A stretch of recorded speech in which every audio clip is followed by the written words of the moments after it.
All right, ladies and gentlemen, thank you very much for coming. My name is Kesper North, and I'm here to talk to you about how to found your own alliance in the modern era of coalitions and blobs and where every inch of the map seems to already be occupied.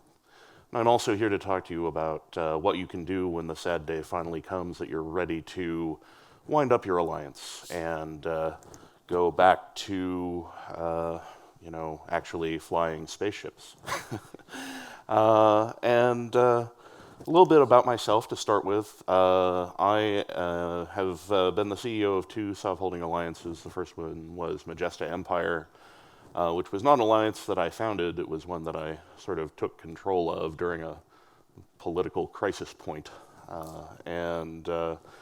Then after becoming frustrated with Magesta's ongoing issues, not to mention being voted out of office for making too many people angry, I then went on to found Gentleman's Agreement on the first day of 2011. Magesta Empire fail cascaded 3 months later. I felt a little smug about that, and eventually we ended up taking their former space.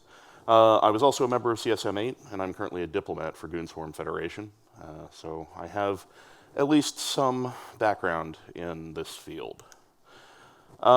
As for what we're going to cover today, I'm going to talk about a little bit about whether, how you know whether you're ready to take on running an alliance, the kind of background that you need to have, and the skills that you need to develop in order to do it.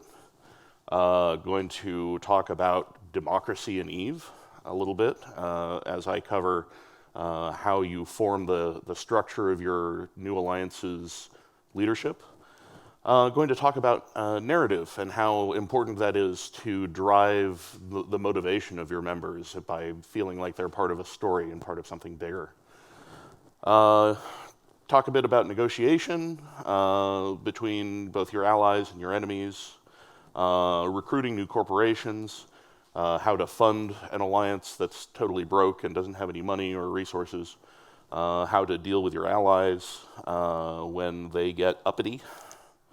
And then in the latter portion of the talk, going to talk about how you decide when to shut down your alliance, how to secure and fairly divide up the assets that you have. Going to talk about what you do with major big-ticket alliance assets like Titans, if you have any that were built by the alliance and funded by the alliance. Going to talk about finding and placing your member corps in new homes, and how good it is to keep in touch with folks even after you've shut things down. So, without further ado, I'll go straight into talking about how you know that it might be a time to start your own alliance. Well, what I can say based on my experience is that I was always really frustrated with the alliances that I was in when I was a new player. Either they were not PvP focused enough, or they were very slow to make decisions, or they were riddled with corruption and members stealing money from the alliance. I wanted to get to a point where I could turn that around in my current alliance, or failing that, start a new one and start fresh. And if you have this sort of tendency to get really pissed off with the way that your alliance is running when there are problems, and you're really interested in doing things a different way, but you're also able to articulate that position well and win people over to your side, then this might be the path for you, and it can be an extremely rewarding one. There's absolutely nothing that I have enjoyed more in my 7-year career in EVE now than running an alliance and building an empire and seeing all the great things that it can achieve. So how do you get to the point where you're actually ready as a person to do this and as an EVE player?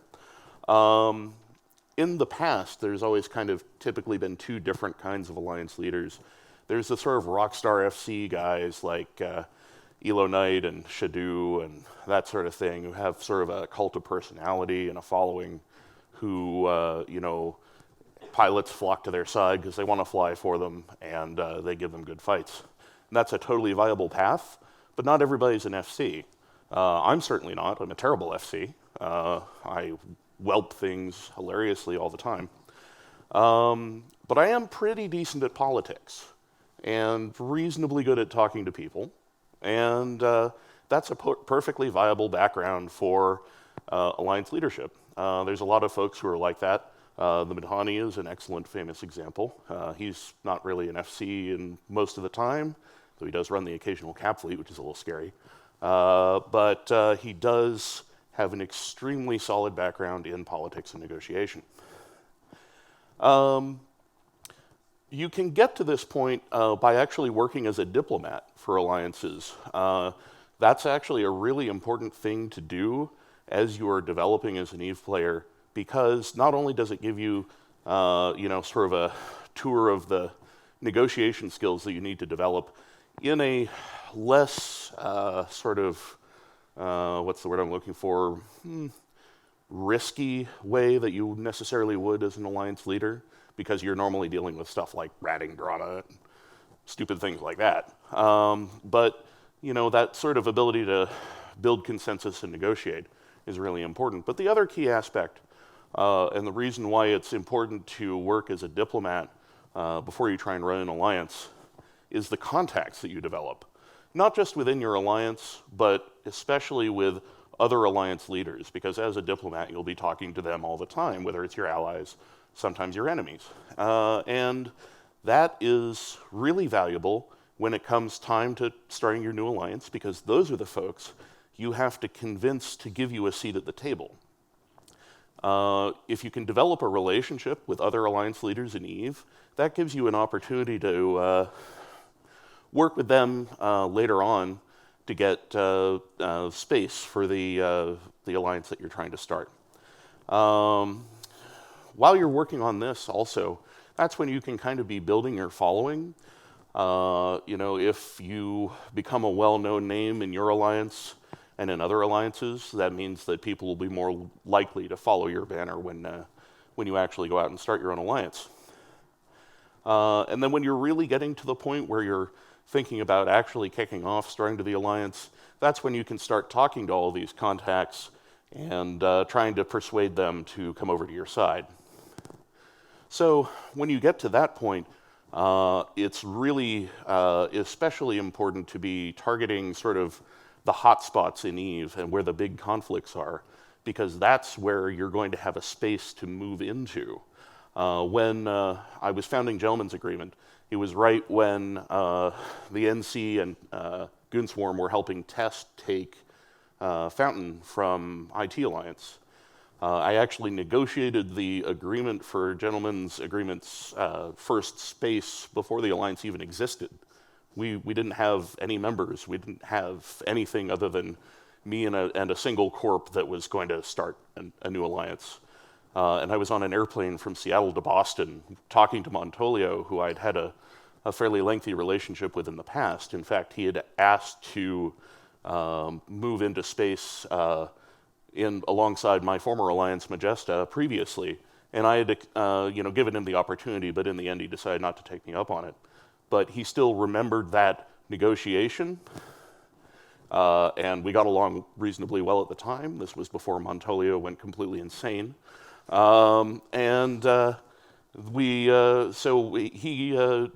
trusted my leadership ability and gave us that opportunity. And it was sort of in the vacuum of IT Alliance that we were able to move into our first constellation, which was a really worthless, shitty pipe constellation with no stations to live in. So we didn't actually have anywhere to live, but at least our name was on the map. And you have to start somewhere. When you are kind of gearing up to move into space, you're not going to end up with a really nice space. You got to take what you can get. Space is space, though. Even a tiny corner can be enough sometimes. And the way that you get there, and the way that you improve your standing as a newborn alliance, is to participate in the conflicts that are going on with your allies. You kind of have to demonstrate your capabilities. Even if you don't have many pilots, you need to show commitment by showing up and getting people in fleets, helping to lead gangs if you have the sort of FCs of the caliber that's needed. Thankfully, the folks that I was founding gents with were pretty experienced. We had some good FCs right from the get-go. Well, you may think that good is a relative word in this case, but I think that they're good. And we certainly pulled off some pretty cool stuff. Before I continue, I want to talk a little bit about the way that you structure the leadership of your alliance, because this is critically important. When you're founding a new alliance, the structure that you set down is going to be with you for the rest of the existence of the alliance. It's very hard to change. It gets built into the culture, it becomes part of your identity, and if you want to mix it up, people generally think that you're trying to screw them somehow. In the case of Magesta Empire, I was trying to turn it from a democracy to a dictatorship. There were a bunch of CEOs who didn't like that idea because they missed having that sort of direct power and control. And that was actually a big part of why I left and founded Gents as a purely dictatorial alliance. Now, I want to say, democracy in EVE, well, there's a word for it. No. Everyone hates dealing with democratic alliances. Your allies will hate it, your enemies will mock you for it, and the reason why is because even though democracy is probably the best way of governing individuals in real life that anyone's ever come up with, the problem is that in EVE, your organization is focused primarily around military purposes, and in time of war, even democracies generally give more power to the generals and the military leaders than they do to the civilian leaders until the end of that conflict. And the reason for that is because waiting for your council to argue and vote on how to respond to an attack is a horrible waste of time, and it means that your enemies are going to be taking your space before you even finish, polling your electorate. It's also, when your allies are dealing with you, they don't want to have to wait 2 weeks for you to come to a decision about sovereign space, what space you hold, what ratting rights are, relationships over moons, and that sort of thing. Nobody likes dealing with a democracy. Don't do it. It's a bad idea. You'll thank me later. And you'll hear it every time somebody mentions democracy in EVE. Mitani and Scion, who's my boss in Goonswarm, always roll their eyes and go, oh, God, don't even talk to me about democracy. So take it from people who know. Don't do it. That's not to say that there haven't been or that there aren't now successful democratic alliances, but it's really hard to pull off, and it's more work, I think, by far than doing it the other way. So props to alliances like Lawn and a few others who have managed to pull that off successfully, but I would strongly recommend against it if you're actually starting your new alliance from scratch. And I know there's times when the leaders of those alliances kind of wish they had to. With that in mind, though, I want to talk a little bit about more successful leadership structures. Obviously, the top-down method is what I'm recommending. But within that, you want to avoid single points of failure. You want to organize, rather than having a single director of finance or a single director of war, you want to have a structure of teams. And I wish that I had learned this lesson before I founded Gents, so that power is distributed, and so that if your director disappears and goes AFK, there's still lots of people filling in. So you've got a group of people who have the power to make decisions based around funding your alliance or moon income or that sort of thing, but there isn't necessarily a single guy who's in charge. They distribute the workload, and then you appoint a couple of those people to be sort of the managers of whatever group they're in, the manager of the finance team, etc., so that they can make the HR decisions as far as kicking people who are inactive, settling disputes, and that sort of thing. But otherwise kind of distributing the power a little bit which gives you more flexibility, takes more workload off of you, shares it more evenly, and prevents your own people from getting burned out. So next I'd like to talk about the importance of narrative when you're just getting started, and indeed throughout the life of your alliance. I like to use an analogy that reflects the fact that we're all playing a game, and as the leader of an alliance, you're the game master for your alliance in some ways. You're deciding where to go, what to do, what content to give them, and the best way to draw people in, just like in a good movie or a good book, is to tell a good story around what you're doing. People need to understand why what they're doing is important, otherwise they won't show up to fleets. Nobody likes structure bashing or, lasering a sob structure, as it will be in the future. But if they feel like what they're doing has value and meaning, and if it's placed in context so that they understand it, then they're a lot more willing to sacrifice the time to participate. And then that means that, over time, people have a sense of history and pride in their alliance too.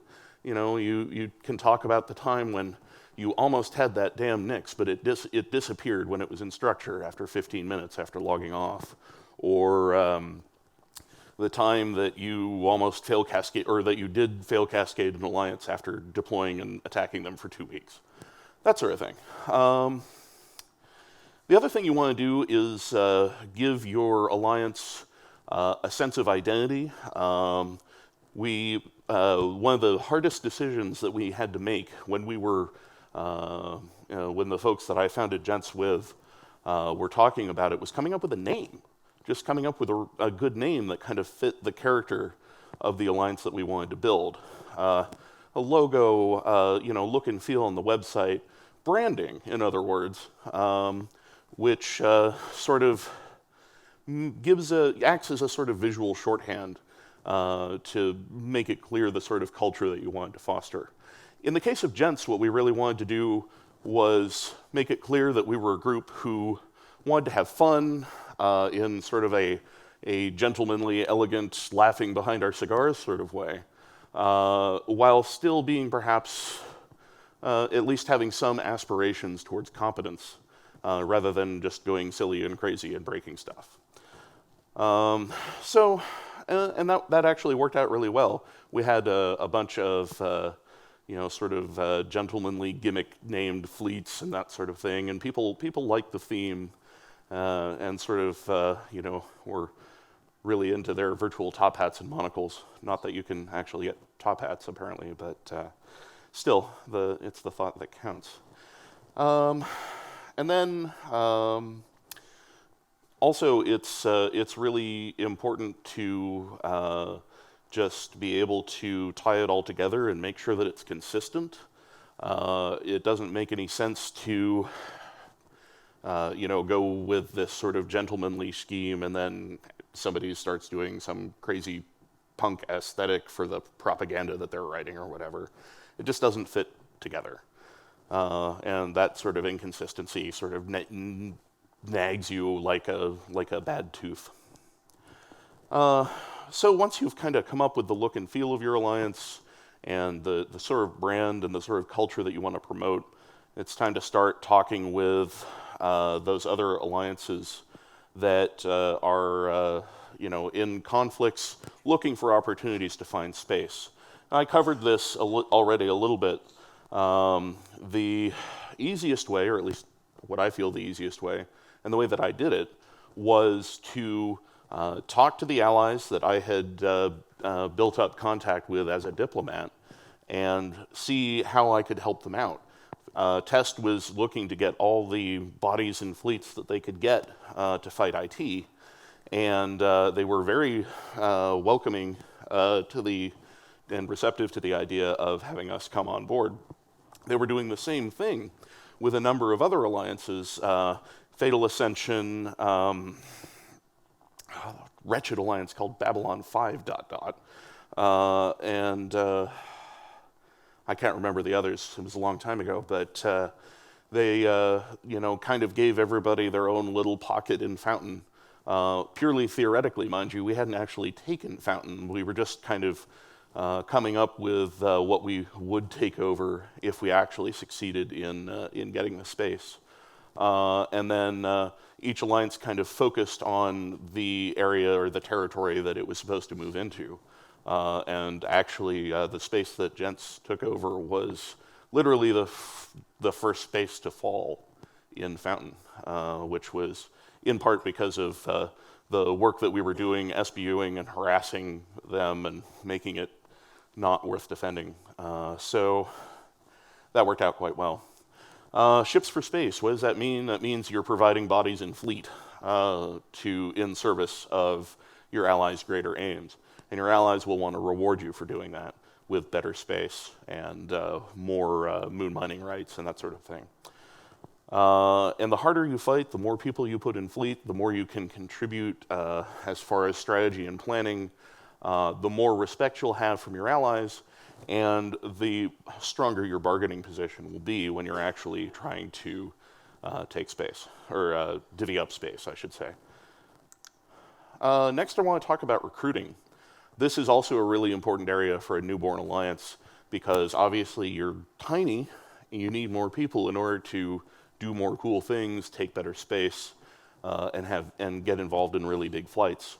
And it's a really hard job because you have to select corps that fit in with the culture that you established at the beginning of your alliance, who are willing to fly in your doctrinal fleets, who are willing to put up with your rules about comms. In some cases, some alliances, for instance, have a family-friendly comms policy. In Gents, it was more just stay classy. But some people are, have differing levels of comfort with you, and if what would fly in a Goon fleet did not go over very well in Gents fleets, and vice versa in some cases. And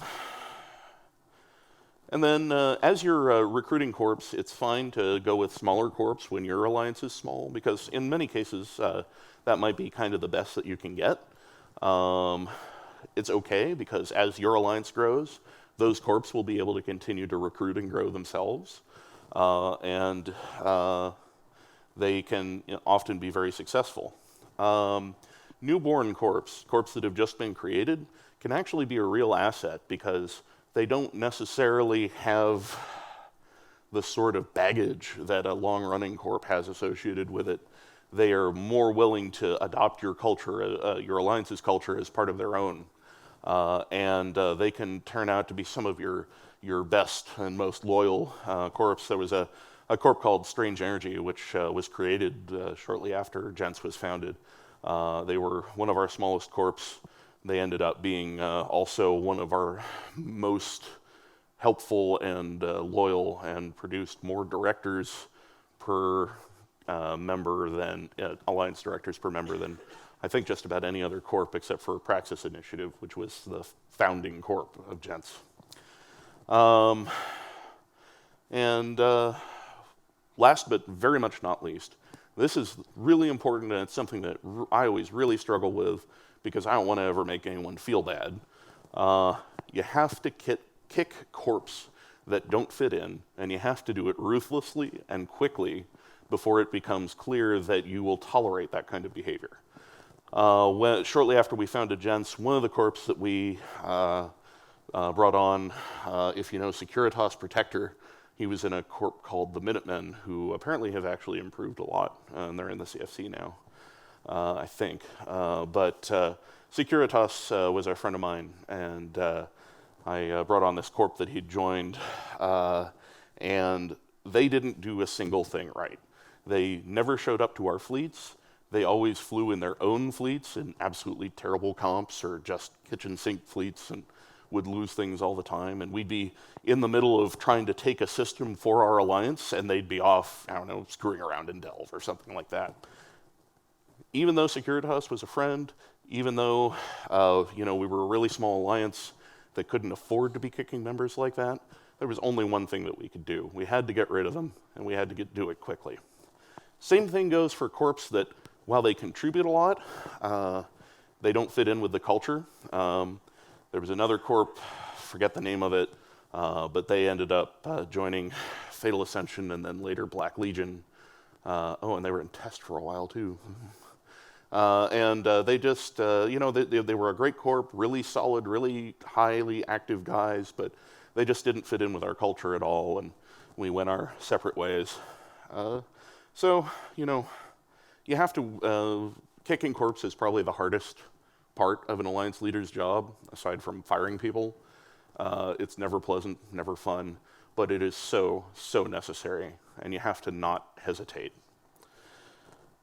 So let's talk about money. Money is one of the biggest challenges for a small alliance. Of course, all the challenges are big when you're a small alliance. But one thing that's really interesting, and this was true in Gents, and it seems to hold true for just about every alliance, your members, when you're a small alliance, have way more money than you do. Oftentimes, they've been care-bearing it up forever. They're really good at market PvP. They're really, they're good at running reaction chains and that sort of thing. You can take that and turn it to your advantage by selling bonds, for instance, for really big projects. You remember I mentioned earlier that our alliance was moved into an area of space that didn't even have any stations. Well, we built our first station ourselves within the first couple of months of being an alliance by selling alliance bonds. Basically, the deal was you give us 1 billion ISK, and when we're able to pay it back, we'll give you that plus 10%.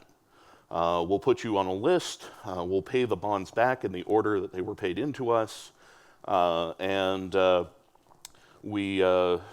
will be a safe, long-term investment that also sort of demonstrates your commitment to this project. We built a station and 2 Titans that way, thanks to the contributions of our membership, who made out quite well as a result. Very reliable money for them.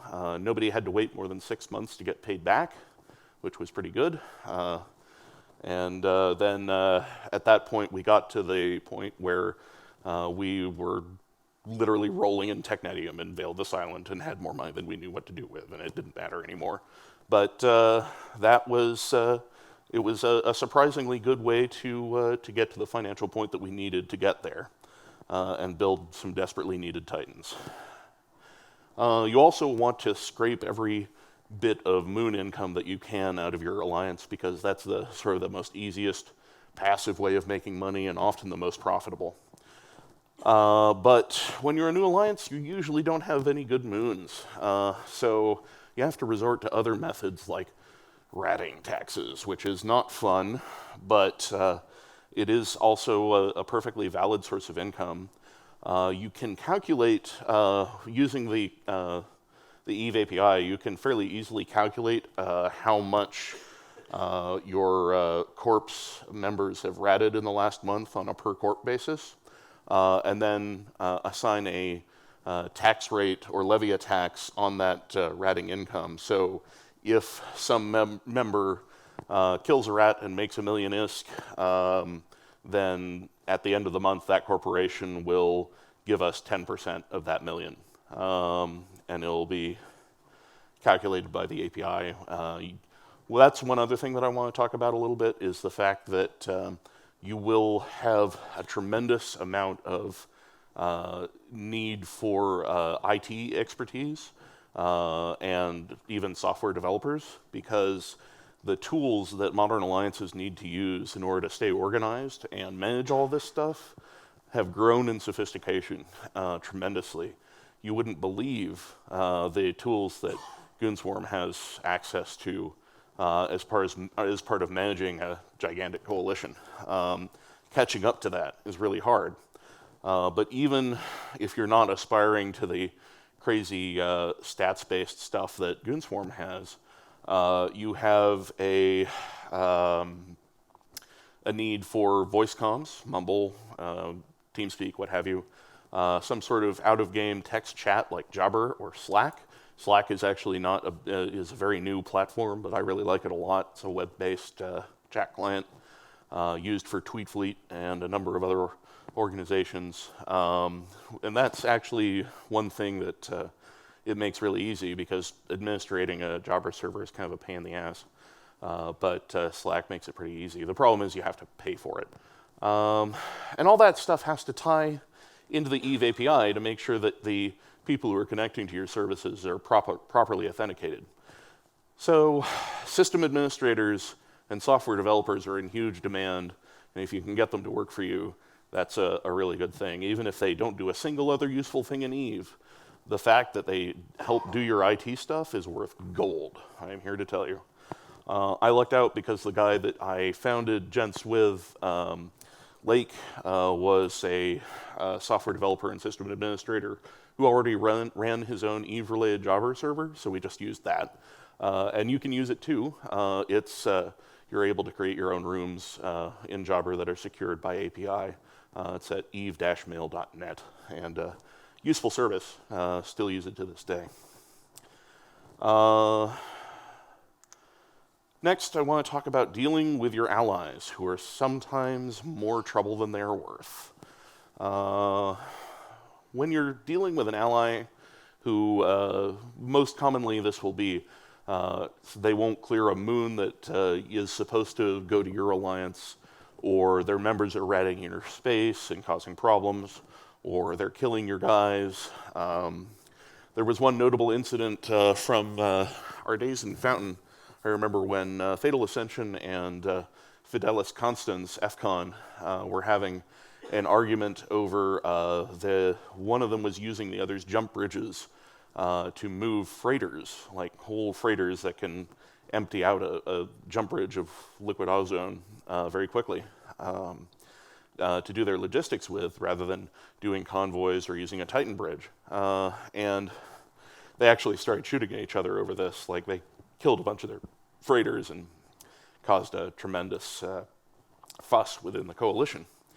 What you always want to do in these situations, because people will remember how you behaved and what you did, take the high road, don't be the bad guy. Always treat your allies honorably and with respect, and try and do unto as you would have done unto you. The golden rule very much applies. That said, don't take any shit. You don't want to, get people thinking that you can just be pushed around and bullied either. You have to take a firm stand, but you can at least be polite about it. So at this point, I want to kind of transition over to talking about how to wind down your alliance at the end. It's a very, very sad day, but it's important not to let a alliance that is kind of on its way out linger for too long.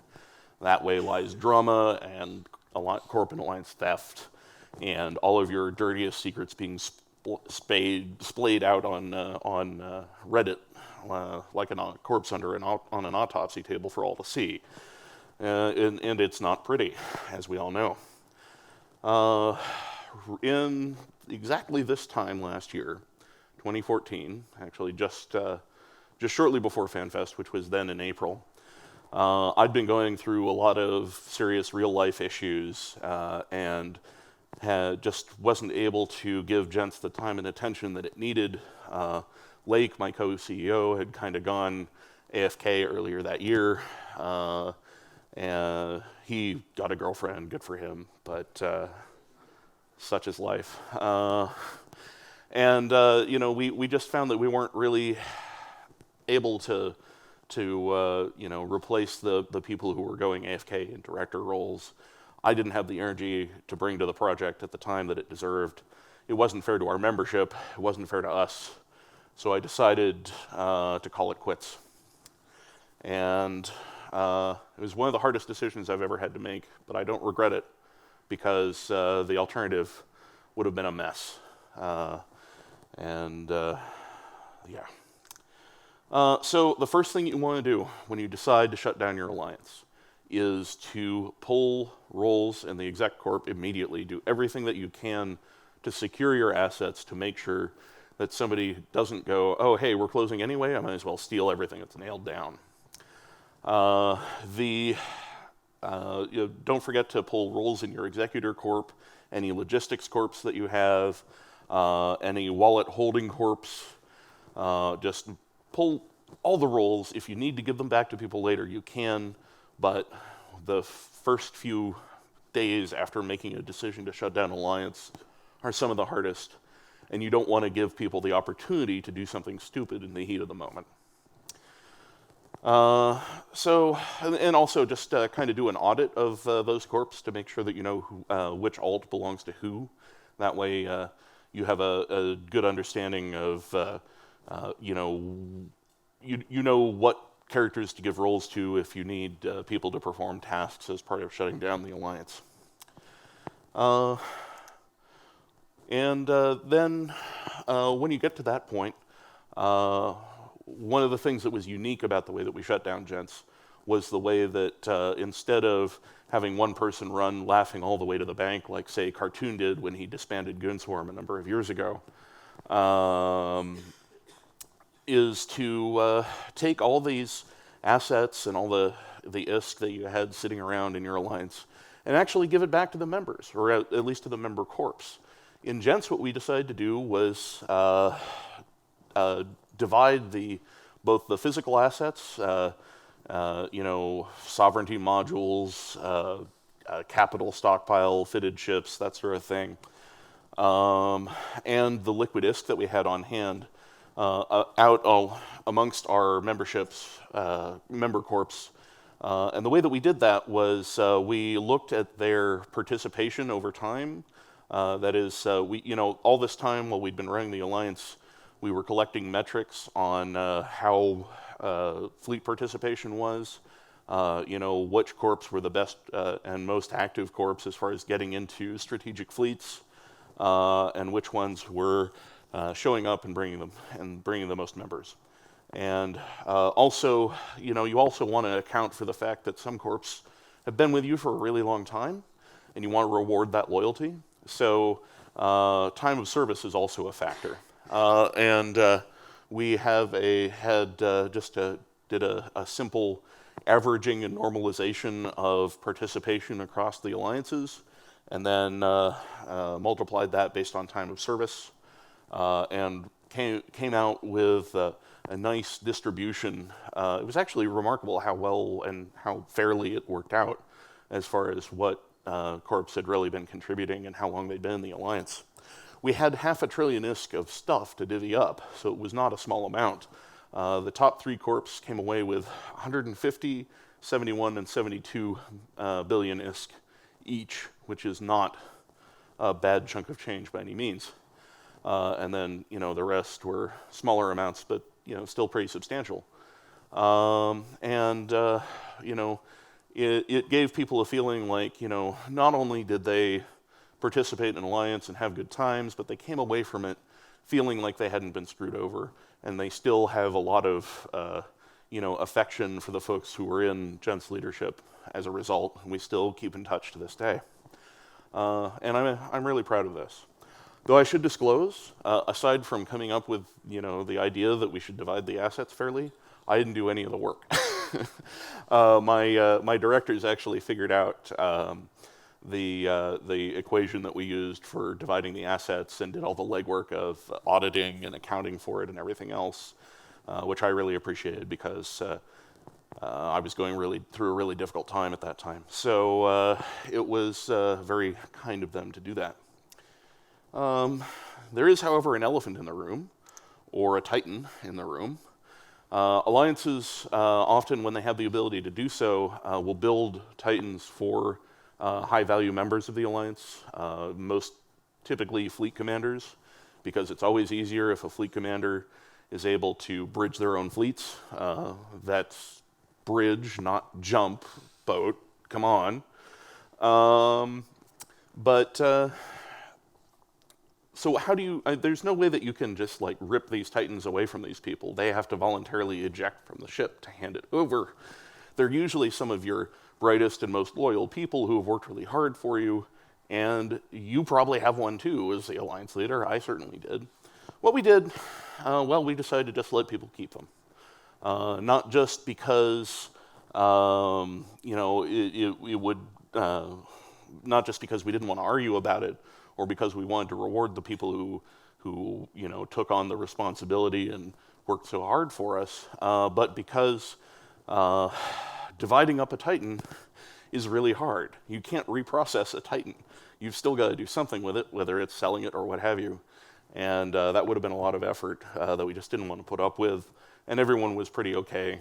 When we talked to the CEOs, people were pretty okay with the folks who had Alliance Titans just keeping them. So we ended up giving them as a gift to the folks that had them, myself included, which was nice.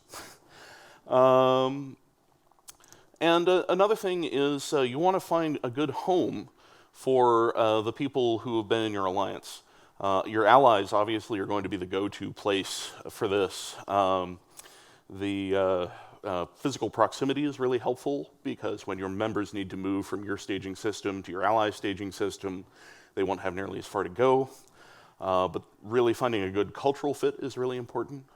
In the case of Gents, we got really lucky because the Bastion was starting to be a thing that was talked about as we were winding it down. We worked with Mitani and Carneros, who's here in the audience, wonderful man. He's the leader of the Bastion, to get most of the Gents Corps folded into Bastion. And they kind of provided the nucleus for, along with LI3, the nucleus for what Bastion has become. Super proud of those guys and how that's gone. That said, we didn't want to limit it just to joining the Bastion. A number of corps joined TNT, which is another CFC alliance, FA and FCON. It comes down to who they want to fly with, what kind of culture they want to live in. But most of them stayed together in Bastion, which is kind of cool to see. Also, corps that have been flying together for a long time will continue to want to fly together, and that's kind of how a lot of them ended up in Bastion, because they wanted to stay together too. So that was cool. And then when that's all done, you want to keep in touch with them. It's a great way to relive the old times and just talk about where you're at and keep those friendships alive.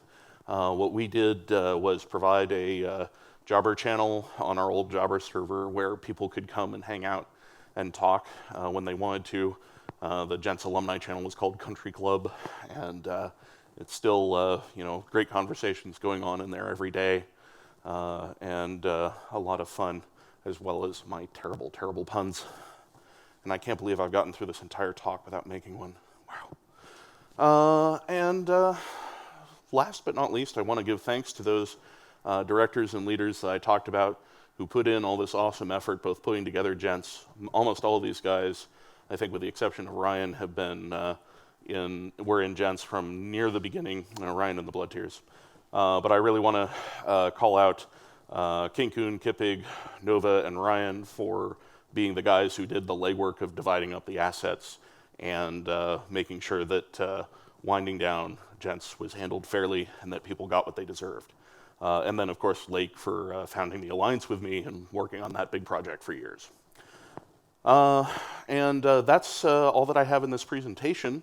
If you have any questions, we'll go ahead and do a Q&A right now, but I'll also, you can hit me up on Twitter, send me an email, Kesper North on Twitter, and I'm always happy to talk to folks. That's kind of what I do in EVE. So with that done, I'll open the floor to questions. We've got about 15 minutes until Sion Kumitomo's presentation. Highly recommend that you stick around for that. He's my boss in GoonWaffe's Corps Diplo, and a really smart guy, so he'll have lots of interesting things to say. So, questions? How do you practice your Diplo skills without having an access to Diplo position? Like I was a board diplomat for an Alliance Council, and in 7 days I accidentally civil war. Nice. Oops. Well, you can always move on to other alliances if you have to. Black Legion, Black Legion has diplomats? My God. No, Board, but like permanently banned Right. from diplo positions. Well, I think it's still possible to work your way back into people's good graces. Just become a valuable member of the community who's really visible. Have conversations with people all the time. Just get to the point where people know your name, and demonstrate that you've got a cool head and that you can be reasonable about stuff. And if you go back and ask for another opportunity, the answer might surprise you if you put in some work to get to that point. Any other questions?